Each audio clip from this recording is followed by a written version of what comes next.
بسم اللہ الرحمن الرحیم۔ ہماری بات چل رہی ہے کہ دین کے معاملے میں ہمارے ہاں بعض اوقات گریز کا رویہ پیدا ہو جاتا ہے۔ اس کی کیا کیا وجوہات ہیں؟ تو ایک دو چیزیں ہم نے اس سے پہلے ڈسکس کر لیں بہت تفصیل سے۔ اب ایک بہت بڑی رکاوٹ جو حائل ہو جاتی ہے اس میدان میں، اس کو ہم ذکر کرتے ہیں۔ دیکھیے، اللہ تعالیٰ نے جو انسان بنایا نا، اس میں بہت ساری جیسے صلاحیتیں، جیسے پچھلے پروگرام میں ہم ذکر کر رہے تھے، وہ اس کو عطا کی۔ ایسے ہی ہم دیکھتے ہیں کہ ایک پوری فیکلٹی ہے اس کے اندر خواہشات کی پائی جاتی۔ اس کے اندر بہت خواہشات کی ایک تو جبلت ہے نا، جبلت میں تو چیزیں آٹومیٹکلی ہو رہی ہوتی ہیں خود کار طریقے سے، لیکن خواہشات ایسی شے ہے کہ جو ایک مرغوب چیز کی طرح آپ کے سامنے آتی ہیں، اور پھر اپنے ارادہ اختیار کو استعمال کر کے آپ پھر اس کے اسیر ہو کے رہ جاتے ہیں۔ قرآن مجید نے اس کو ایک جگہ ذکر کیا نا، سورہ غالباً آل عمران کی آیت ہے، زُیِّنَ لِلنَّاسِ حُبُّ الشَّهَوَاتِ مِنَ النِّسَاءِ وَالْبَنِينَ وَالْقَنَاطِيرِ الْمُقَنطَرَةِ مِنَ الذَّهَبِ وَالْفِضَّةِ وَالْخَيْلِ الْمُسَوَّمَةِ وَالْأَنْعَامِ وَالْحَرْثِ۔ فرمایا کہ لوگوں کے لیے مزین کر دی گئی ہیں بعض مرغوبات، ان میں سے جو چیدہ چیدہ اور نمایاں نمایاں چیزیں ہیں جو عام طور پہ اس راستے میں امتحان بن جاتی ہیں آدمی کے لیے، ان کا ذکر کیا۔ فرمایا عورتیں، اولاد، اور خاص طور پہ نرینہ اولاد، اور سونے چاندی کے ڈھیر، اور فرمایا کہ خیل مسومہ، خیل مسومہ نشان زدہ گھوڑے، یا آپ اس زمانے کی رایت سے اگر دیکھیں تو ایسے سمجھ لیجئے جیسے کہ بہت اچھی بڑی گاڑی، اور فرمایا کہ تمہارے ڈھور ڈنگر، تمہارے بھیڑ بکریاں، اور تمہاری کھیتیاں۔ یعنی اس وقت کی معاشرت میں یا معیشت کے لحاظ سے جو جو چیزیں بہت پرومیننٹ ہو کے سامنے آتی ہیں اور آدمی کو بڑی مرغوب ہوتی ہیں، قرآن نے ان کا ذکر کر دیا۔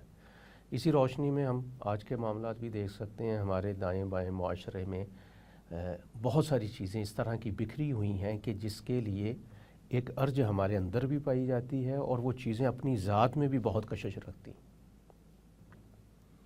اور اب ان مرغوبات کا آدمی اسیر ہو چکا ہو اور انہی چیزوں کو اپنا اوڑھنا بچھونا بنا چکا ہو۔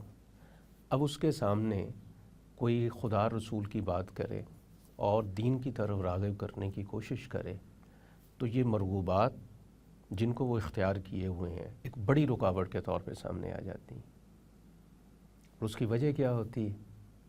وجہ یہ ہوتی ہے کہ اگر آپ پن پوائنٹ پہ جاننا چاہیں کہ دین کی اصل دعوت کیا ہے، دنیا نہیں آخرت۔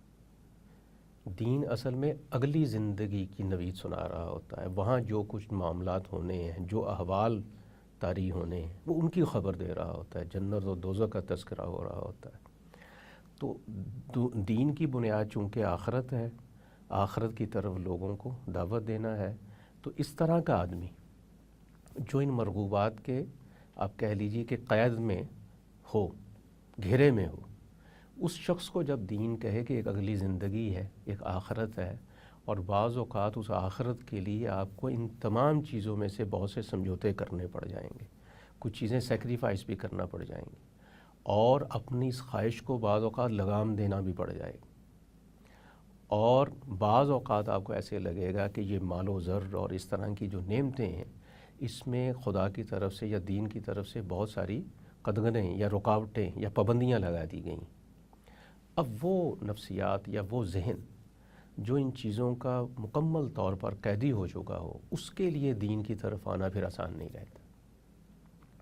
جیسا قرآن نے ایک جگہ کہا نا کہ اِنَّ هَؤُلَاءِ يُحِبُّونَ الْعَاجِلَةَ وَيَذَرُونَ وَرَاءَهُمْ يَوْمًا ثَقِيلًا، کہ یہ لوگ اس عاجلہ سے محبت کرتے ہیں۔ دنیا کو قرآن عاجلہ کہتا ہے، کئی جگہ کہا ہے عاجلہ اجلت سے جلد جلد مل جانے والی چیز، یعنی آخرت کے معاملے میں دنیا کیا ہے؟ نقد سودا ہے۔ اس میں آپ جو کچھ کرتے ہیں فوراً اس کا نتیجہ پا لیتے ہیں، عمل اور اس کا رد عمل، محنت کرتے ہیں تو پھل مل جاتا ہے اس کا۔ تو اس اعتبار سے دنیا کو خدا نے عاجلہ قرار دیا ہے، اور وہ جو آخرت کا معاملہ ہے وہ سراسر کس چیز پہ کھڑا ہے؟ وعدوں یا وعیدوں پہ۔ اس میں نقد نہیں بلکہ ادھار معاملہ ہے۔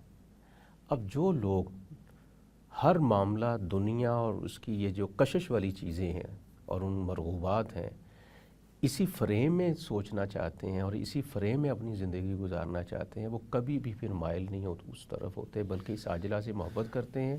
وَيَذَرُونَ وَرَاهُمْ يَوْمًا ثَقِيلًا، اور وہ جو بھاری دن ہے آگے آنے والا، اس کو بالکل وہ چھوڑ بیٹھتے ہیں۔ دیکھیے اس مسئلے کا قرآن نے دیکھیے کتنا خوبصورت حل بیان کیا۔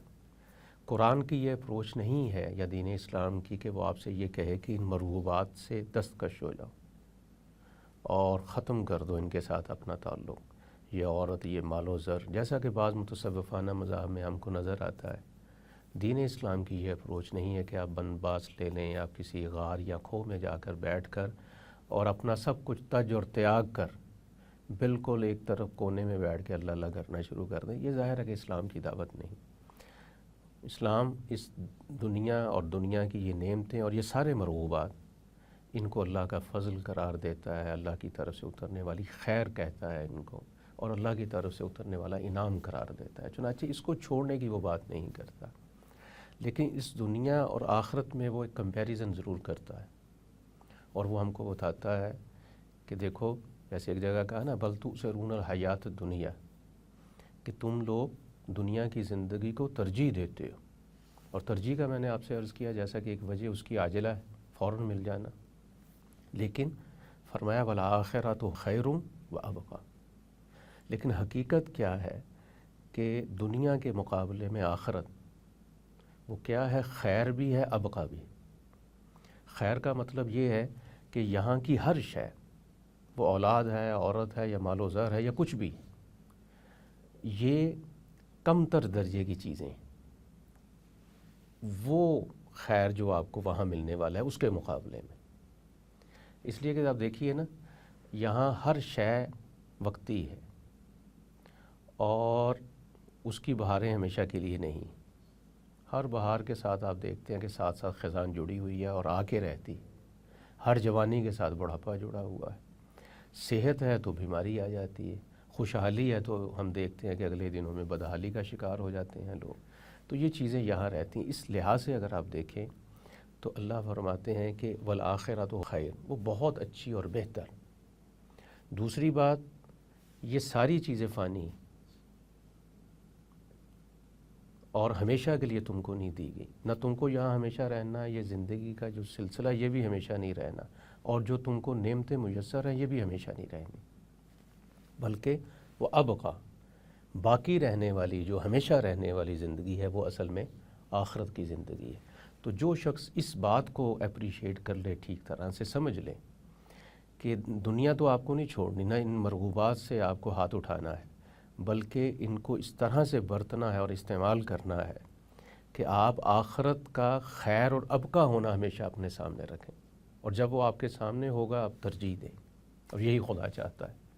یعنی آپ کو جب دنیا اور آخرت کا مقابلہ ہو جائے کسی جگہ آ کر، پھر آپ کو آخرت کی طرف جھکنا ہوتا ہے، اپنا رجحان آپ کو دکھانا ہوتا ہے۔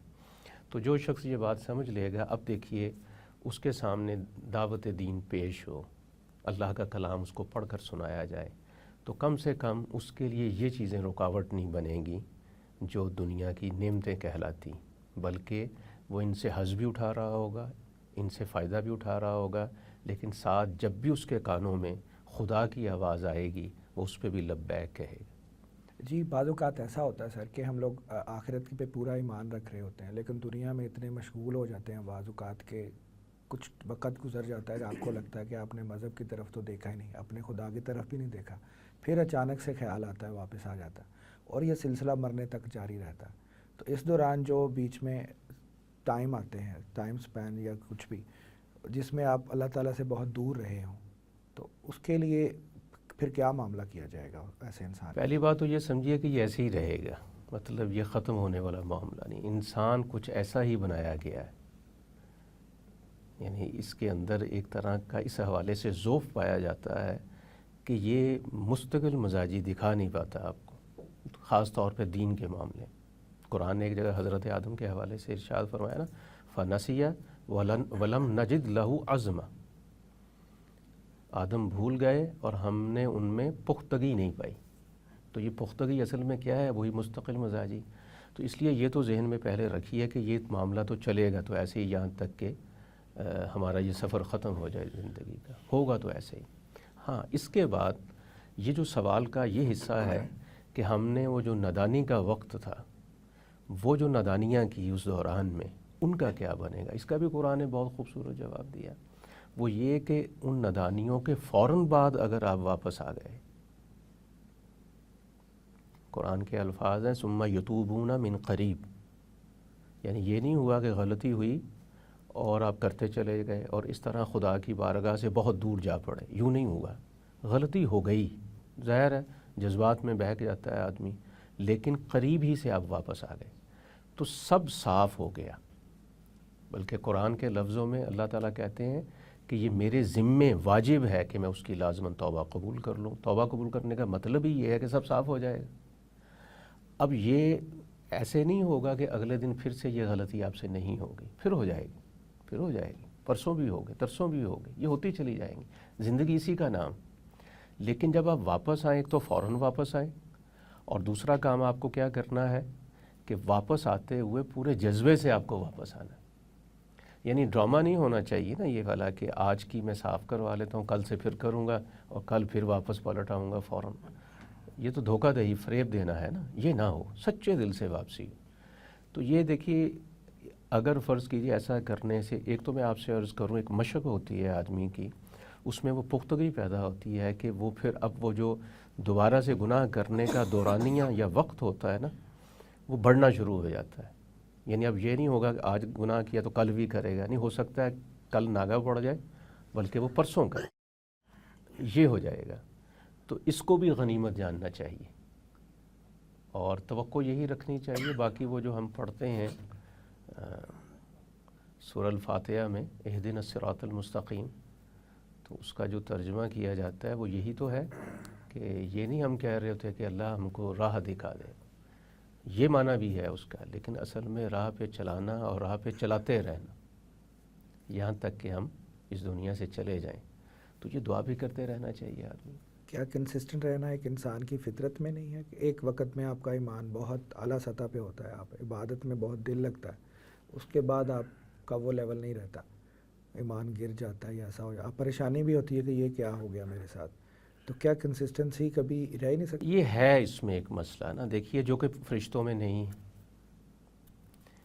اسی وجہ سے ہمارے اہل علم جو ہے نا، انہوں نے باقاعدہ یہ بحثیں کی ہیں نا کہ ایمان بڑھتا اور گھٹتا ہے۔ یہ بحث کس جگہ سے پیدا ہوئی؟ یہیں سے، اس وجہ سے کہ ہم ایک جیسے رہتے ہی نہیں ہیں کبھی بھی۔ اس کی ایک بڑی خوبصورت مثال میرے ذہن میں آ گئی، صحیح مسلم کی ایک حدیث ہے۔ وہ حدیث یہ ہے کہ نبی صلی اللہ علیہ وسلم کے ایک صحابی ہیں حضرت حنظلہ رضی اللہ عنہ، وہ حضرت ابو بکر صدیق کے پاس آئے اور کہنے لگے کہ حضرت حنظلہ تو منافق ہو گیا۔ تو انہوں نے کہا بھی کیا ہوا؟ انہوں نے کہا جی ہم نبی صلی اللہ علیہ وسلم کی جب محفل میں بیٹھتے ہیں تو ایسے لگ رہا ہوتا ہے جیسے جنت و دوزخ کو اپنی آنکھوں سے دیکھ رہے ہیں، لیکن وہاں سے اٹھ کے جب اپنے گھروں میں جاتے ہیں تو وہی بھی گھروں کے جھمیلے جو ہوتے ہیں ان میں انوالو ہو جاتے ہیں اور وہ کیفیت رہتی نہیں۔ تو ابوبکر صدیق کہنے لگے کہ یہ معاملہ تو میرا بھی ہے، تو پھر اکٹھے ہی چلتے ہیں نبی صلی اللہ علیہ وسلم کے پاس۔ تو وہ دونوں بزرگ گئے اور حضور کے سامنے یہ مسئلہ رکھا۔ آپ نے جب پوچھا کہ کیا ہے وجہ، تو انہوں نے کہا کہ یہ ہے معاملہ۔ تو نبی صلی اللہ علیہ وسلم نے بالکل ٹھیک یہیں سے پھر جواب ارشاد فرمایا۔ آپ نے فرمایا کہ تم فرشتے تو نہیں، انسان تو ایسا ہی ہے، گھڑی میں کچھ اور گھڑی میں کچھ، تو یہ تو رہے گا۔ ہاں، اس کو تھوڑا الگ کیا جا سکتا ہے کہ جیسے ایک انسان نے کسی خوشی کے لمحے میں کسی سے کوئی وعدہ کر لیا یا جوش خطابت میں کوئی بات کر لی، بعد میں اس کا موڈ سوئنگز کے حساب سے وہ چینج ہوا، اس نے وہ بدل ڈالا، تو اس کو کیا مس یوز نہیں کرتے لوگ اس بات کو؟ نہیں، وہ مس یوز کرنا ایک اور معاملہ ہے۔ ہم تو یہ بات کر رہے ہیں کہ انسان میں یہ ایک طرح کی خصلت ہے کہ یہ ایک جیسی طبیعت اس کی رہتی نہیں، اس کا مزاج بھی بدل جاتا ہے۔ یہ رویہ بھی قابل معافی ہونا چاہیے۔ نہیں، یہاں تک ٹھیک ہے، اس کو گنجائش ملنی چاہیے آخرت کی عدالت میں، لیکن بات اس سے بڑھ جائے، اب آپ اس اپنی کمی پہ قابو پانے کی کوشش نہیں کر رہے، آپ اس کو اور بڑھاوا دے رہے ہیں اور اس کو بنیاد بنا کر لوگوں کو دھوکہ دے رہے ہیں۔ یہ تو سری آپ جرم کر رہے ہیں، اس کی تو پرسش ہونی چاہیے۔